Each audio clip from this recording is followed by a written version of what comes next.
সুপ্রিয় দর্শক সবাইকে শুভেচ্ছা ও স্বাগতম। একটা বিষয় আজকে আমির খসরু মাহমুদ চৌধুরী বলেছেন তারেক জিয়া দেশে ফেরার জন্য প্রস্তুতি নিচ্ছে, কিন্তু বিবিসি অনুসন্ধান চালিয়েছে যে তারেক জিয়া দেশে না ফেরার নেপথ্যে কি আছে সে বিষয় নিয়ে। সেখানে ভয়াবহ চিত্র ফুটে উঠেছে, সেটা হলো তারেক রহমান দেশে ফিরলে তাকে মেরে ফেলাও হতে পারে, এই ধরনের আশঙ্কা করছে বিবিসির প্রতিবেদনে।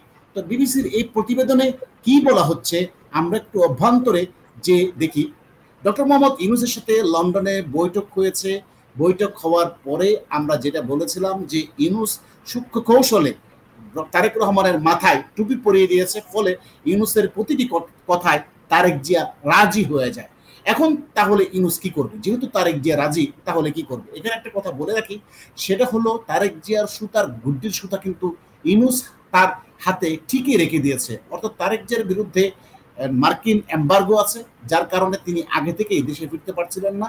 ফিরলে আমেরিকা থেকে বলা হতো তাকে জেলে ঢোকাও, ইউনূস কিন্তু বাধ্য হতো তাকে জেলে ঢোকাতে।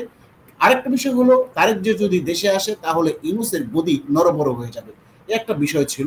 কিন্তু আমির খসরু আজকে বলছে সহসাই দেশে ফিরবে, কিন্তু স্পেসিফিক কোনো তারিখ, ক্ষণ, দিন কোনো কিছুই নেয়নি।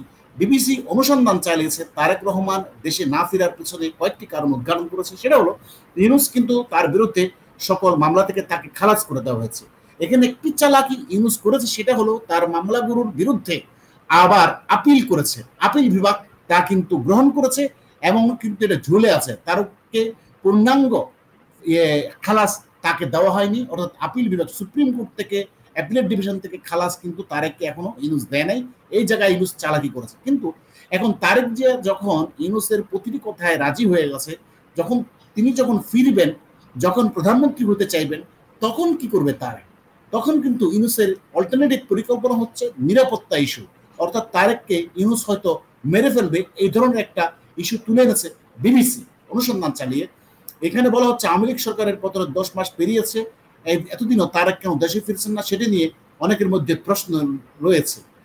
কারণ দেশে ফেরার ক্ষেত্রে তার বিরুদ্ধে মামলা সাজা আইনের যে সমস্যা ছিল সেটি দূর হয়েছে। এমন অবস্থায় বাংলাদেশে আসছে না কেন, এই প্রশ্ন হুমায়ুন কবির বিবিসি বাংলাকে বলেন। তারেক রহমানের নিরাপত্তা ইস্যুটি গুরুত্বপূর্ণ। তিনি বলেন আইনি প্রক্রিয়া নিরাপত্তা ইস্যু দুটি আলাদা বিষয়। ওনার মতো লিডার সিকিউরিটি কনসার্ন, নিরাপত্তা বিষয়ে উদ্বিগ্ন স্বাভাবিকভাবে আছে। এটা এশিয়া মহাদেশের রাজনীতিতে nothing new. Politics is the Asia Pacific of south Asia, উনি হিয়ার ইন দ্য ওয়ার্ল্ড। এই ধরনের সিনিয়র পলিটিক্যাল লিডারদের নিরাপত্তা ঝুঁকির বিষয়টা আছে বলেন মিস্টার কবির। তিনি আরো বলেন উনি আসবেন, অবশ্যই আসবেন।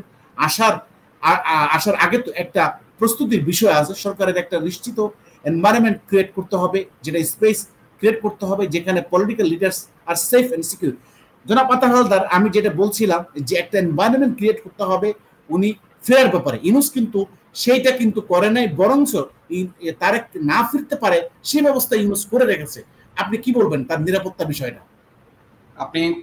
আমি মনে করি বিবিসি খুব চমৎকার ভাবে একটা নিউজ তুলে নিয়ে আসে, যে বিষয়টা আমরা আসলে রেফারেন্স ছাড়া বলতে পারতেছিলাম না। বিবিসির অনুসন্ধানে কিন্তু বিষয়টা চলে আসছে।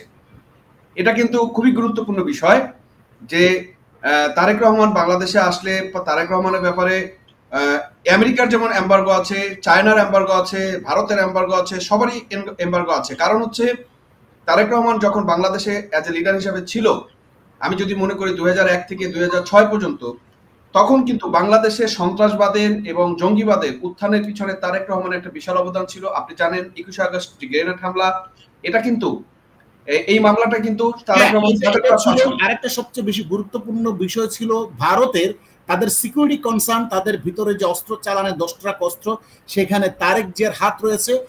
কিন্তু সে অভিযোগ করেছে এবং বাংলাদেশে সেই মামলায় তার সাজা হয়েছে, অর্থাৎ তারেক জিয়া কনভিক্টেড। এখন তারেক জিয়া যদি আসে সেক্ষেত্রে আন্তর্জাতিক গোয়েন্দা সংস্থাগুলো কিন্তু তারেককে ফিনিশ করতে পারে, এটা একটা বিষয়। আরেকটা হচ্ছে স্বয়ং ইউনূস কিন্তু তাকে ফিনিশ করে দিতে পারে, যাতে ইউনূস ক্ষমতার জন্য শক করতে পারে। ইউনূসের গদি রক্ষা করার জন্য তারেক এখন মেইন থ্রেট।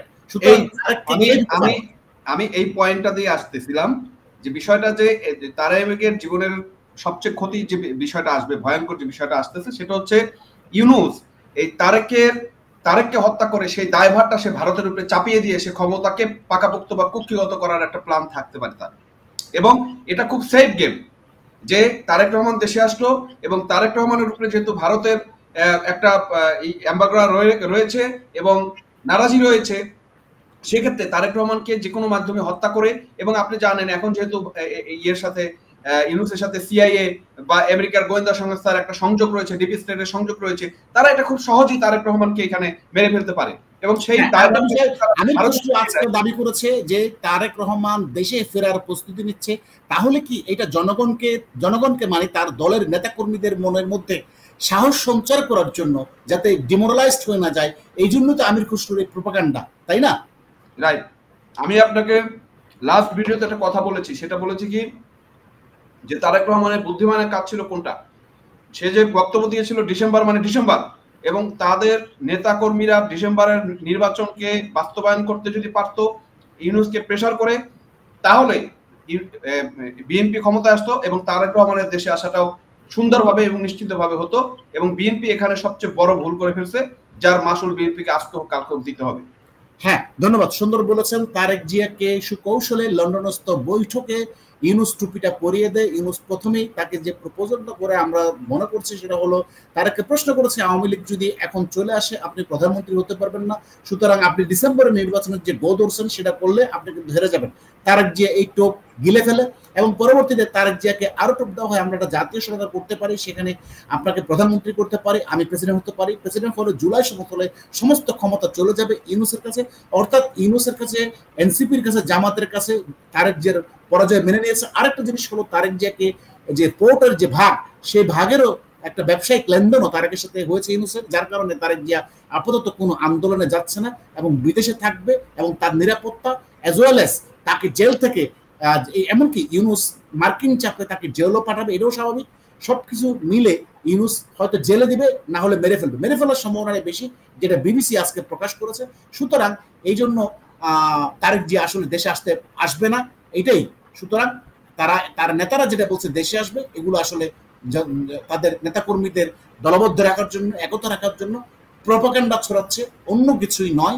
কারণ ইউনূস যে কোনো কাজ, কারণ সে এই ছাত্র আন্দোলনের নামদার জুলাই সন্ত্রাসে পিছন থেকে গুলি করে অনেক ছাত্র জনতাকে মেরেছে, এবং তারেক জিয়াকে মেরে ফেলা ইউনূসের জন্য ওয়ান টুর ব্যাপার, কোনো ব্যাপারই না, মেরে ফেলবে এবং সে ভারতের রয়ের উপর চাপিয়ে দিবে। আপনি যেরকমটা বলছিলেন জনাব আতার হালদার, আপনি আর কোনো কিছু আরেকটা বিষয় হলো, আপনি যখন একটা কাজ অন্যায় দিয়ে শুরু করবেন, তখন সেই অন্যায়টাকে ঢাকার জন্য আপনার কিন্তু অন্যায়ের পর অন্যায় করতে হবে, অন্যায়ের পর অন্যায় করতে হবে। তার মানে হচ্ছে ইউনূস যে অন্যায় করেছে, সেই অন্যায়টাকে ঢাকার জন্য, সেই অন্যায়টা থেকে সে ধরে রাখার জন্য সে একটার পর একটা অন্যায় করবে, একটার পর একটা অন্যায় করবে এবং দেশটাকে একটা জাহান্নামে পরিণত করবে।